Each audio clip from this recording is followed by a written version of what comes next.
prosecution of political opponents, calling for Obama to be thrown in jail, calling for Biden to be thrown in jail, calling for Kamala Harris to be thrown in jail, calling for Hillary Clinton to be thrown in jail, calling for Letitia James to be thrown in jail, calling for James Comey to be thrown in jail, and then going on TV saying it's illegal to criticize him in the media, then saying, quote unquote, we're taking your free speech away, then infringing on the First Amendment by trying to ban the burning of the American flag, then infringing on the Second Amendment by telling his Justice Department to find a way to ban gun ownership for all law-abiding trans-American citizens, and then infringing on the 14th Amendment by signing Executive Order number 14160 into law, attempting to ban birthright citizenship for the children of undocumented immigrants born on American soil, even though they've had that right guaranteed to them since the ratification of the 14th in 1868, infringing on the 22nd Amendment by saying that he wants to find a way to run for a third term, even though the 22nd Amendment says you can only serve two, infringing on the 10th Amendment by militarizing American cities and deploying the military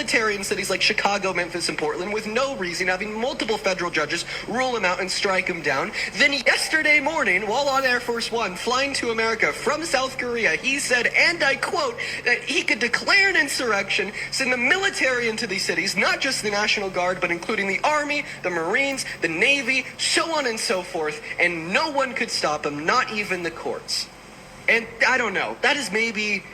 45% of the reasons why I don't like him. I didn't even touch on the big beautiful bill, how it was the most expensive policy in American history that took health care away from 10 million low-income American citizens, or the fact that because of his government shutdown, the day after tomorrow, 41 million low-income Americans are going to lose any and all SNAP or food stamp benefits. And then when the administration was asked, well, can you guys please allow emergency funding to keep those benefits running, or can you give a pledge that you will reimburse states for their expenditure on those benefits once the shutdown is over? He said no, no, no, no. So he could have avoided the shutdown. He could have avoided food stamp benefits going away by giving them emergency funding, and he could have avoided the food stamp benefits going away by giving a pledge to the states that he will reimburse them. But instead, like I said, he said no, no, no, no, no, so then he could turn around and say, well, this is all the Democrats' fault and the violation of the Hatch Act on the USDA website. Now, that's maybe 55% of the reason why I don't like him. Haven't gotten into the tariffs, haven't gotten into the abortion ban, haven't gotten into the foreign policy, haven't gotten into his terrible relationships with their allies, haven't gone into his support of Israel.